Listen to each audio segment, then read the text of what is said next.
contribution to the plan will be on the 26th of May. And then following that, by a week or so, all the assets from the principal are going to roll into your account, into the plan. So I'm gonna go through some enrollment paperwork that I'm going to leave with you. And then that enrollment paperwork, if we'd have that in a box in Andy's office by the end of the day, Monday the 15th. That's the target date that we're shooting for there.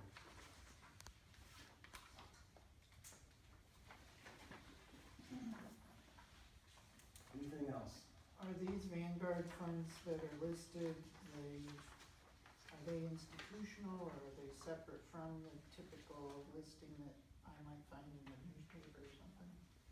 They are institutional funds. Well, all of Vanguard's funds are, for the most part, institutional, and because they're all no-load funds, have one expense ratio. I think they might have one or two institutional funds that are available outside of this.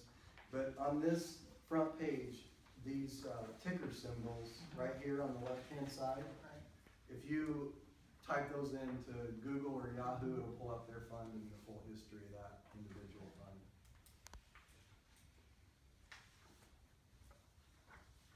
I guess what I'm asking is if I weren't working with this and wanted to go buy a Vanguard fund, could I have access to this particular fund? Right, yes, you could. All right, gotcha. Mhm.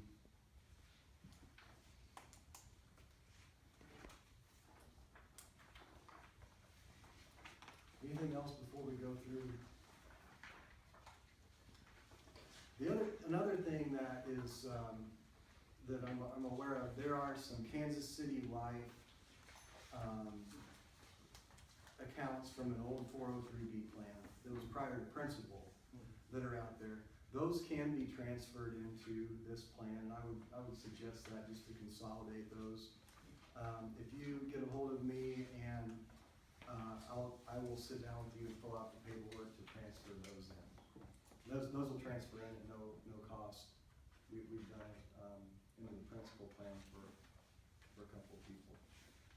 It's usually, there's a lot of hoops to jump through, but it usually ends up happening, so. Okay, if you pull out this document, this is what needs to be completed by Monday, end of day Monday. This data sheet is just everything about you, and on the left-hand column, if you can fill out everything on the left-hand side of this sheet, and this is just all your pertinent information, goes through suitability information for the investments, wants to know about your investment experience, and then there's a place here for your driver's license. That's the Patriot Act information. Just fill in your driver's license number and expiration date and sign that form by the star. And that's it on that first page. On the next page is the arbitration clause, and if you'll just sign that where it's starred. On the third page is just the investment advisory disclosure form, and I just need you to sign that at the bottom of the page. That just says that we have this meeting today.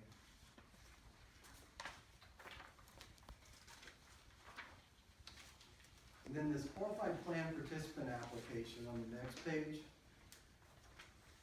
The important places here are just make sure that your name, social security number, date of birth are correct. Number 2 is the beneficiary information. So you need to name who this plan would transfer to if something happened to you. And it needs social security number and date of birth of that person.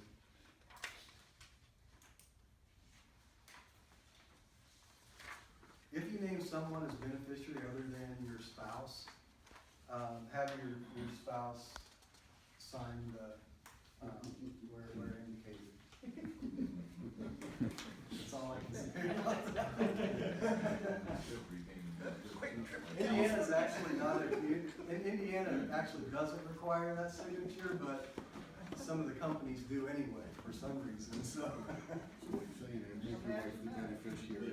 So, yeah, and then on the last page of the packet, this investment direction portion, whichever fund that you come up with that, you feel would be best for you,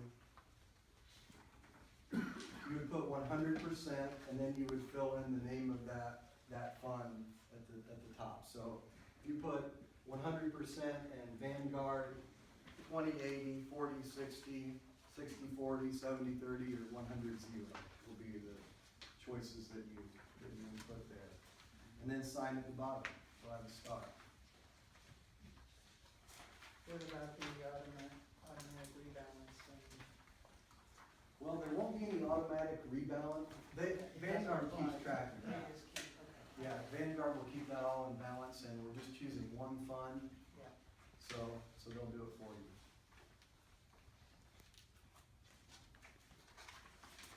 And at any point in time, if you have questions, just give me a call at the number on my card. I'll help you select a fund if you're just, at a loss as far as which way to go. If you have a situation that you feel is unique, let me know and I'll help you through that.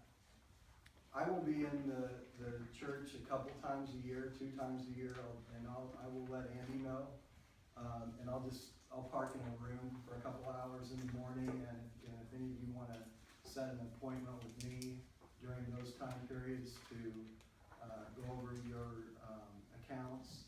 And one other thing that I offer is free consultation on your portfolio or your financial situation. If you would like to go through that process, I'd be glad to do that with you as well. So I wouldn't do that during the 2-hour period that I'm here, but that's something that I want to offer out to the participants and employees. So the only way we can contribute to this is through a payroll deduction?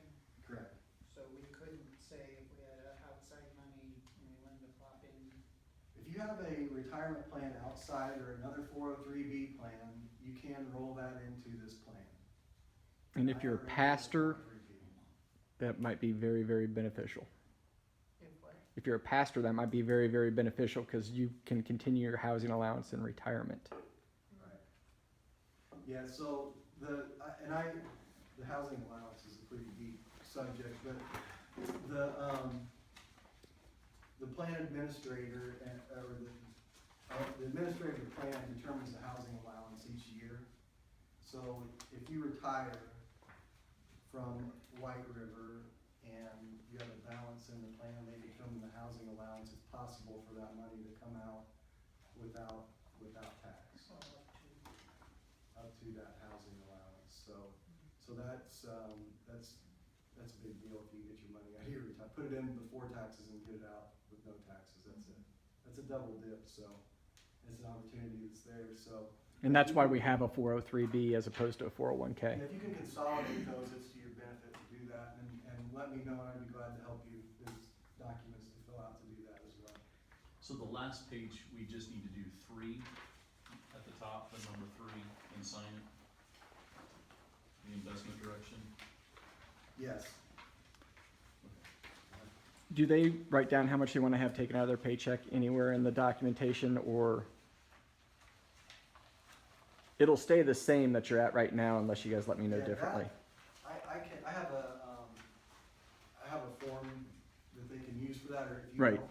It's fine. I mean, just let me know and I can change that on your guys' stuff. Some of you guys have changed it during the year and I just change it anyways, but If you want to increase that or start your salary contribution and take advantage of that first 4%, and then let Andy know. I believe that if you're working 1,000 hours a year in your plan, or for the church, then you're eligible for the plan. right, which is about 20 hours a week. Any other questions? Is our vesting schedule staying the same? Yes.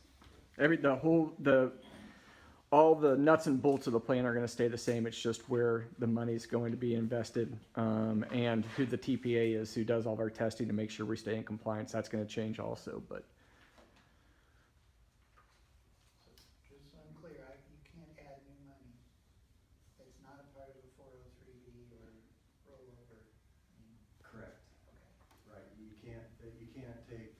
money from your savings account and put it in this plan.